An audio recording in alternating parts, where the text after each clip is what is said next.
Welcome to the Eugene Cannabis TV. This is episode 573. You believe it? We're doing this ever since 2009. We're trying to educate the public about cannabis issues. And we want to start right off talking about the Eugene Global Marijuana March. We do one right here in Eugene. This is a national event that happens all over the world on the first Saturday in May. We've been participating for something like 15 years right here in Eugene. So this year it's on May 2nd. That's of course again on Saturday. And what we do is we meet at 11 a.m. at the Wayne Morse Free Speech Plaza in front of the Lane County Courthouse at 8th and Oak.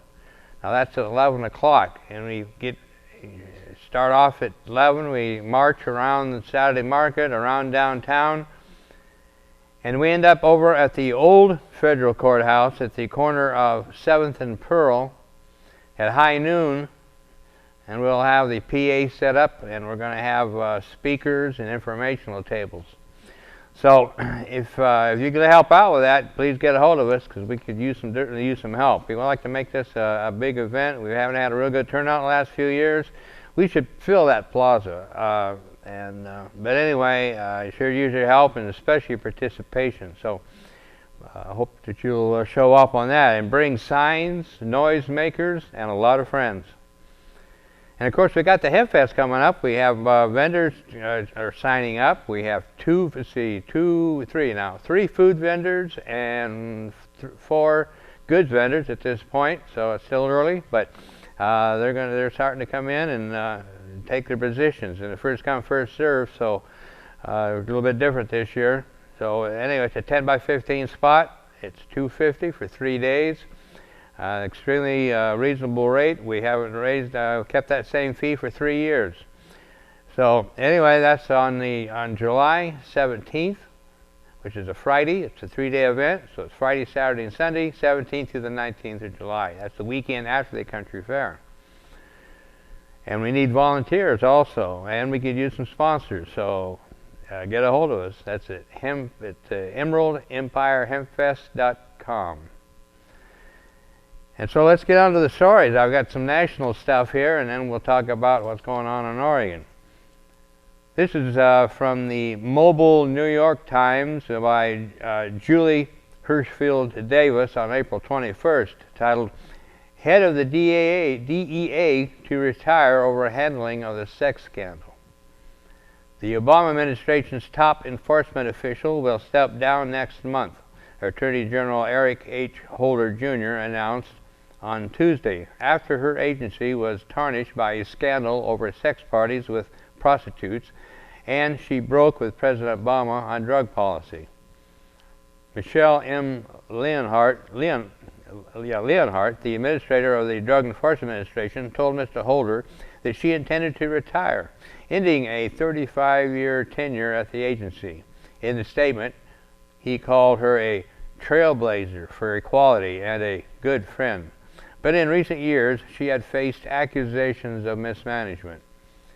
Ms. Leonhardt's impending departure after 8 years in the top job follows a hearing last week in which lawmakers on the House Oversight Committee expressed outrage about her handling of reports that DEA agents stationed in Colombia had participated in sex stories with prostitutes paid for by drug cartels. It also comes after Mrs. Leonhardt parted with the White House on marijuana policy, opposing moves by states like Colorado and Washington to legalize its use, even as the president said they should be allowed to go forward, and resisting a push to resist penalties for its use and distribution. Her retirement could set off a battle on Capitol Hill over the nomination of her successor, but some liberal Democrats calling for Mr. Obama to name an administrator who backs a change in policy on marijuana, and conservative lawmakers opposing such a move. I encourage the President to use this as an opportunity to fill this important role with someone who understands the outdated federal approach to marijuana isn't working, said Representative Earl Blumenauer, Democrat of Oregon. He added, "The American public has moved on. Most now feel marijuana should be legalized." So that's our own representative, Earl Blumenauer, and has been a real help to us through this whole ordeal with dealing with marijuana and the laws. And then we have the story from the Huffington Post by Matt Ferner on also April 21st. American support for marijuana legalization reaches all-time high in a CBS poll. A majority of Americans support the legalization of recreational marijuana, according to the new poll from CBS News. And it's the highest percentage in support since the news organization began asking the question in 1979. Just in time for 420, the annual marijuana holiday, CBS News released a poll showing 53% of Americans are in favor of marijuana legalization. Although that's the highest amount of support for marijuana legalization CBS has ever polled, it isn't the highest level of support ever found. And because survey methods can vary, it's useful to look at a number of national polls to get a fuller picture of the issue. CBS's poll echoes trends similar to those multiple recent surveys have found. Just last week, Pew Research Center found the identical amount of support as CBS. In 2013, Gallup found 58% of Americans supported legalizing marijuana, a 10-point surge from the year prior. But in 2014, the organization found a sharp drop in that support to 51%. A report released last month by the Democratic-affiliated Benison Strategy Group, some of the highest support for marijuana and SKD Knickerbocker found 61% of Americans in favor of legalization, some of the highest support for marijuana legalization to date. Earlier this year, General Society survey, widely regarded as the most authoritative source when it comes to researching public opinion, found 52% of Americans in support of legalization. Support for legalization is highest among younger, more left-leaning Americans, according to CBS, and while the majority of men favor legalization, women remain split on the issue. By a large margin, Americans also believe that marijuana is safer than alcohol. 51% of those surveyed said alcohol is more dangerous than marijuana, while only 12% believe marijuana is more high-risk drug. American attitudes on the dangers of marijuana, exaggerated during the reefer madness era of drug policy, have largely declined in recent decades. A survey released last year by NBC News, the Wall Street Journal found that the Americans believe that even sugar is more harmful than cannabis. While not harmless, marijuana is dramatically less dangerous than other recreational drugs, and may be, in fact, the least dangerous among the most commonly used recreational drugs, according to a study published this year in Scientific Reports. To state, 23 states have legalized marijuana for medicinal purposes, and 4 states, along with the District of Columbia, have legalized recreational use. Still, the federal government continues to ban the plant, classifying it as one of the most dangerous drugs alongside heroin and LSD.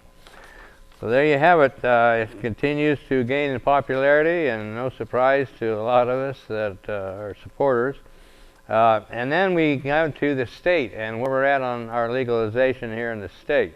There's a new bill out, SB 44, with its 6 amendments, and this has been a lot of talk on the emails of activists. And one of our, in fact, we've had Andrew Naumanmacher on the show before. You remember seeing the show just lately that Andy was here. Well, this is what he wrote on SB 844. And this is some highlights. It grants authority for a grow site, processing site, and dispensary tracking and regulation. Proof of 4-year residency and 21 years of age for grow sites, processing sites, and dispensaries. Marijuana transfers by grower is required to dispensaries, processing sites, and the patient on request of the patient. Authority can inspect grow sites, processing sites, and dispensaries. Some information to the authority is required by grow sites. processing sites, and dispensaries. There is a 7-year retention policy for the documentation under these sections. 12 plant limit for grow sites zoned as residential within city limits. 48 plant limit on all other grow sites. Cops can only confiscate excess number of plants. Personal agreements by a patient and grower to grant certain possessory rights to growers is authorized. When the processed marijuana is used for personal use, the processor does not need to register as a processor unless the cannabinoid extracts, which use a carbon-based solution like butane, is being processed. Authority to create databases, testing rules, packaging and labeling rules. $500 liability for violating the rules. So I just give you some quick highlights of SB 44. It's generally not liked among most activists. It seemed to be supported by the large growing organizations with the deep pockets. And so anyway, it's the hearing coming up on this Wednesday in Salem. There's one good thing that did come out of this. There it is on this 844. It does change the definition of immature plants. Right now, an immature plant is anything less than 12 by 12 inches. And for years, we've known that that was a complete idiotic way to determine an immature plant. And so, anyway, now when it starts flowering, it'll be considered a mature plant, which is reasonable. And so, but that's, like I said, one of the few things that's good in that SB 844. So there's going to be a lot of protesting against it. There's a lot of people going to Salem and see what happens. I don't know. It's really, we may not know till October what we end up with, is what I've been told. So it's really convoluted. And by the way, this is all medical. This isn't even legalization. This has got nothing to do with Measure 91. I mean, it does, but it technically doesn't. Measure 91 is not supposed to be affected by the legalization of marijuana. I mean, the medical program, and yet the medical program is going to be affected by 91. So anyway, it's a real mess. And then speaking of Oregon, this was from the Hemp News, written by Steve Elliott on the 23rd of April. He says, Oregon, what legalization? Police want $5 million for marijuana enforcement. Advocates may rightly be asking this question after the Oregon State Police requested a $3.9 million budget increase to go after marijuana. The OSP wants the money for 2015 and 2016 to pay for 11 full-time troopers and detectives to go after pot, reports Aaron Mesh at Willamette Week. Since that's in addition to the $1.3 million the state police already requested for a legal marijuana enforcement budget earlier this year, one can't help asking oneself, where are the savings in marijuana enforcement that supposedly come from legalization? So we got into this segment, and so we'll pick this up later. Are you tired of following all the rules? Ready to let loose? Have a little fun? Sounds like you need to. Get high. And with Narcomex Incorporated, your direct-to-consumer drug trafficking solution, you can. Narcomex values your business. That's why we're your #1 supplier of drugs, and you're our #1 consumer.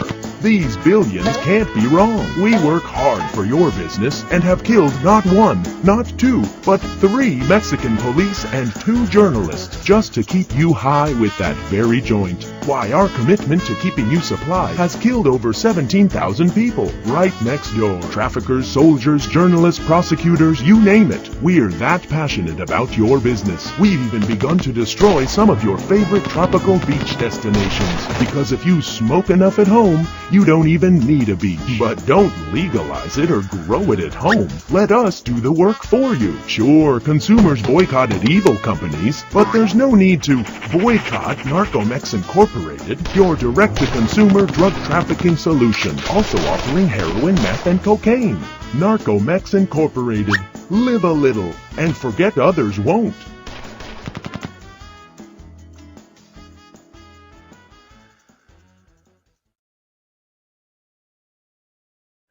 Welcome back to the second half of the Eugene Cannabis TV show, episode 573. And I was just talking about Oregon and the legalization that the legislature is working on implementing.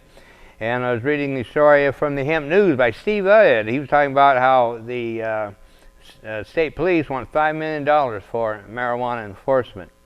It says the LSP request comes after a proposal by the Oregon Liquor and Control Commission put in charge of implementing cannabis legalization to create peace officers to patrol legal cannabis, investigate black market sales, enforce weed taxes, and stop sales to minors. The OLCC is aware of the state police's request and expects the two agencies to work together on enforcing the state's marijuana laws, claimed Liquor Control spokesman Tom Towsley.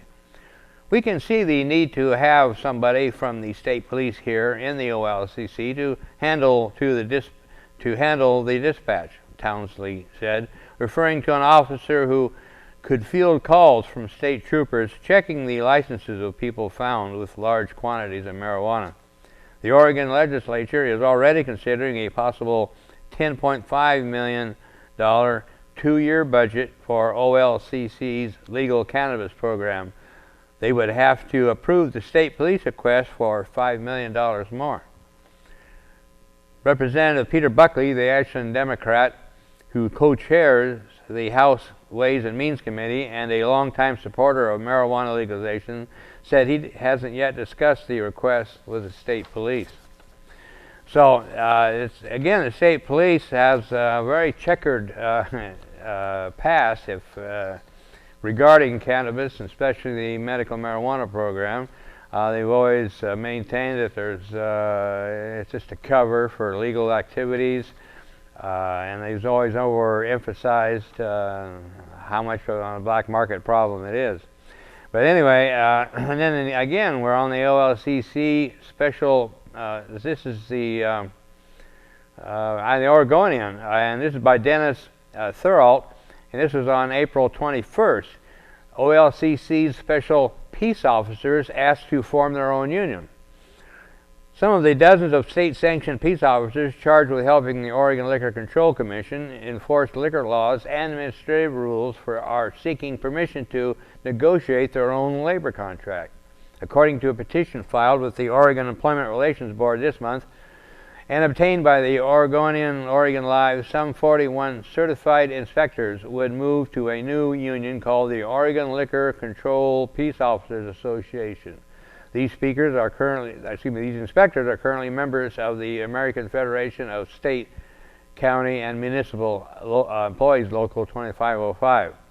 The timing is significant, coming amid contract talks and recent scrutiny of the OLCC in light of last year's ballot measure giving the agency oversight of recreational marijuana. Among its oversight plans, the OLCC has asked lawmakers to expand the inspectors' powers to include pot. But sources say the labor fight reflects tensions that are distinct from the conversation around marijuana. In fact, questions about inspectors' rights and rules have lingered at least since the late 1980s. It's a totally separate issue, said John Marine, listed as president of the new union. We've been lumped in with all the administrative staff, and when you do negotiations on these terms, concerns for peace officers don't necessarily get addressed the same.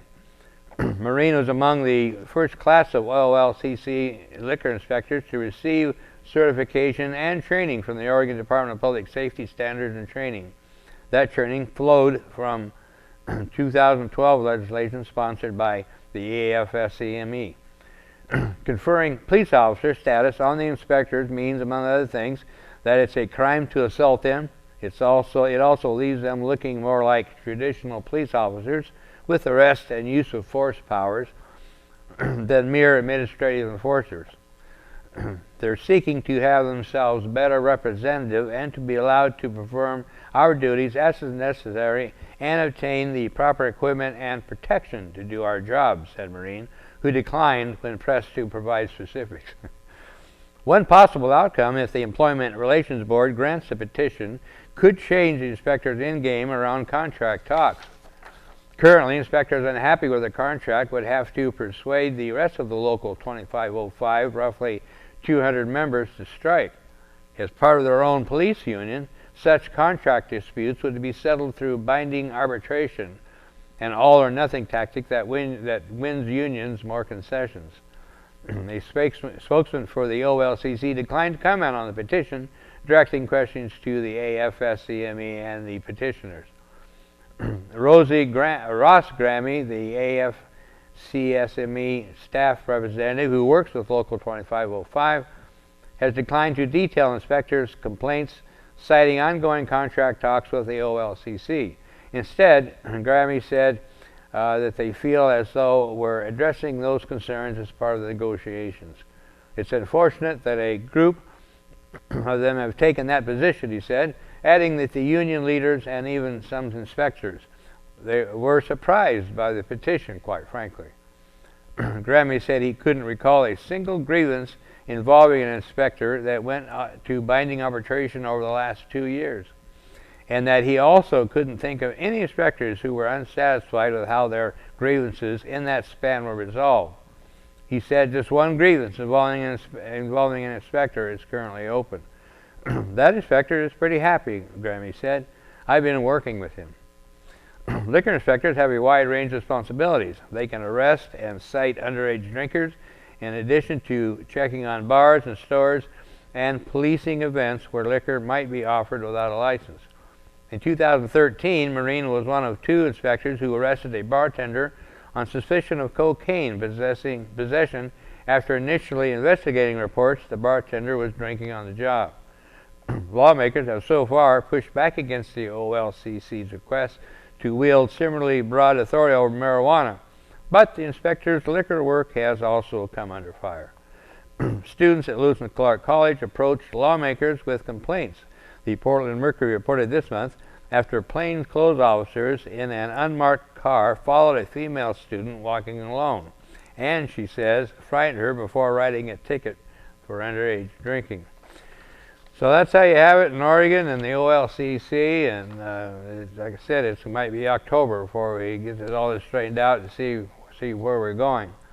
And this is an interesting story, and this is on thehill.com, written by Julian Haddam on April 21st. Supreme Court. Cops can't hold suspects to wait for drug-sniffing dogs. Now this is a really big thing, and I'm really excited to hear it. The Supreme Court ruled 63 on Tuesday that the Constitution forbids police from holding a suspect without probable cause, even for fewer than 10 extra minutes. Excuse me. Writing on behalf of the court, Justice Ruth Bader Ginsburg declared that the constitutional protections against unreasonable unreasonable search and seizure prevent police from extending an otherwise completed traffic stop to allow for a drug-sniffing dog to arrive. We hold that a police stop exceeding the time needed to handle the matter of which the stop was made violates the Constitution's shield against unreasonable seizures, she ruled.